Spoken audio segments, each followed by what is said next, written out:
Pour cette analyse, nous allons aborder le sujet de la Caisse nationale des retraites, CNR, qui a un rôle central dans la protection sociale en Algérie. En 2024, elle a enregistré des revenus dépassant 1800 milliards de dinars, illustrant une gestion rigoureuse et un équilibre budgétaire maintenu malgré les défis démographiques croissants, avec une revalorisation des pensions oscillant entre 10% et 15%. La CNR poursuit ses efforts pour améliorer le quotidien des retraités et moderniser ses services grâce à la numérisation. Cette analyse, nous allons tout d'abord commencer par une analyse approfondie de la Caisse nationale des retraites, CNR, et les enjeux de la protection sociale en Algérie. En 2024, la Caisse nationale des retraites, CNR, a enregistré des revenus supérieurs à 1800 milliards de dinars, affichant ainsi un bilan positif. La revalorisation des pensions pour cette année a été fixée entre 10% et 15%, mobilisant une enveloppe budgétaire de 171 milliards de dinars. La CNR poursuit ses efforts pour consolider le système de protection sociale algérien, comme l'a souligné Abdelhafid Adrar, directeur des retraites à la CNR, lors d'une interview. Une gestion rigoureuse et des revenus stables. Selon Abdelhafid Adrar, la Caisse nationale des assurances a enregistré des revenus de plus de 1800 milliards de dinars en 2024, un résultat qu'il attribue à une gestion rigoureuse. En parallèle, la CNR a déboursé l'équivalent de plus d'1 milliard de dollars pour les pensions, tout en accueillant chaque mois environ 17 000 nouveaux retraités. Avec plus de 3,5 millions de bénéficiaires recensés à la fin de l'année 2024, la CNR fait face à une pression démographique croissante qui menace son équilibre financier. Pour 2024, la revalorisation des pensions a été fixée entre 10% et 15%, mobilisant une enveloppe budgétaire de 171 milliards de dinars. Ces augmentations, ajustées en fonction de l'inflation et des capacités financières de la CNR, sont approuvées chaque année par un conseil d'administration avant d'être entérinées par un arrêté ministériel. De manière générale, les pensions et allocations de retraite sont revalorisées le 1er mai de chaque année. Innovation et numérisation, la CNR met en œuvre plusieurs initiatives pour améliorer ses services et répondre aux besoins des bénéficiaires.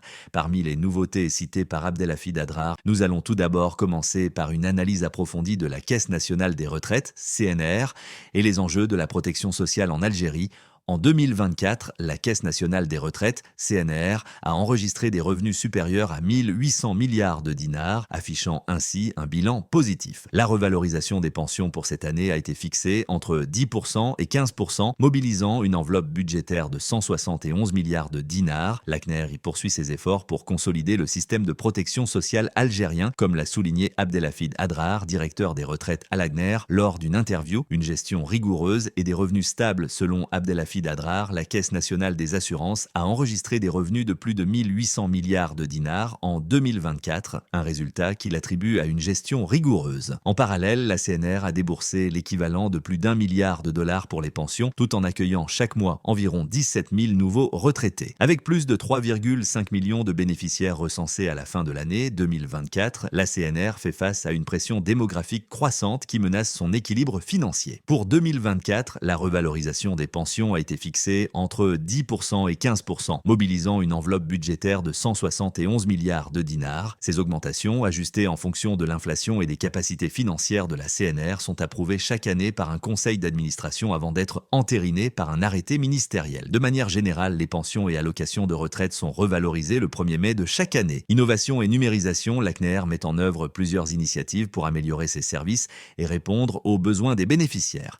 Parmi les nouveautés citées par Abdelhafid Adrar figure notamment l'application Elfas basée sur la reconnaissance faciale. Cette solution permettrait aux retraités de scanner et de transmettre leurs documents en ligne, évitant ainsi des déplacements inutiles. Par ailleurs, un système d'information par SMS informe les assurés des mises à jour de leur pension. La CNR a également mis en place une application pour estimer le temps d'attente dans ses agences dans le but d'améliorer ses services. Dans un effort de réduction des délais administratifs, la CNR travaille à accélérer le traitement des indemnités de décès, actuellement passées de 30 jours à 15 jours après la soumission du dossier. Cette initiative vise à répondre plus efficacement aux besoins des bénéficiaires et à renforcer leur confiance envers l'institution, malgré des gestes symboliques de la part de la France, comme la reconnaissance par Emmanuel Macron de l'assassinat du militant indépendantiste Ali Boumangel en 1957 ou la restitution des crânes des résistants algériens conservés au Musée de l'Homme à Paris. Alger estime que ces avancées demeurent insuffisantes. Les motivations d'Ibrahim Boughali, en appelant à la criminalisation du colonialisme français, Ibrahim Karim Bougali met en avant la nécessité d'un cadre juridique qui reconnaisse les souffrances du peuple algérien. Ce projet de loi viserait à inscrire dans la législation nationale la condamnation officielle des crimes de la colonisation et à permettre d'engager des poursuites contre ceux qui nient ou minimisent ces crimes. Derrière cette initiative se trouve également un contexte politique sensible. Le pouvoir du colonialisme est un enjeu central en Algérie, où le régime en place utilise régulièrement le passé colonial pour mobiliser l'opinion publique face aux défis économiques et sociaux du pays. En période de tension avec la France, remettre la question coloniale au centre du débat permet aux autorités algériennes de renforcer leur position vers une adoption du projet de loi. Reste à savoir si le Parlement algérien adoptera effectivement cette loi et quelles en seront les implications concrètes. Si elle venait à être votée, elle marquerait un tournant majeur dans la politique mémorielle algérienne et pourrait entraîner une réaction en chaîne au niveau international. Quoi qu'il en soit, cette initiative illustre une fois de plus combien l'histoire du colonialisme continue d'influencer les relations entre l'Algérie et la France. L'Algérie défie Donald Trump et refuse le rapatriement de ses ressortissants expulsés des États-Unis. Un bras de fer diplomatique entre Alger et Washington s'est récemment intensifié. L'Algérie a pris une position ferme face aux décisions migratoires de l'administration de Donald Trump en refusant d'accueillir les ressortissants algériens menacés d'expulsion des États-Unis. Cette décision marque un nouveau tournant dans les relations entre Alger et Washington alors que la politique migratoire américaine sous Trump s'est durcie, ciblant particulièrement les ressortissants de plusieurs pays, y compris ceux du Maghreb.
Pour conclure, la Caisse nationale des retraites, CNR, se trouve à un tournant décisif de son évolution. Face à une pression démographique croissante et à des défis financiers majeurs, elle mise sur une gestion rigoureuse, la modernisation de ses services et des réformes adaptées pour garantir la pérennité du système de protection sociale en Algérie. L'intégration de solutions numériques, l'ajustement des pensions en fonction des réalités économiques et les mesures spécifiques pour les retraités en difficulté témoignent d'une volonté d'amélioration continue. Toutefois, pour assurer un équilibre durable, une réflexion approfondie sur le financement des retraites et l'élargissement de l'assiette de cotisation reste essentielle. L'avenir du système repose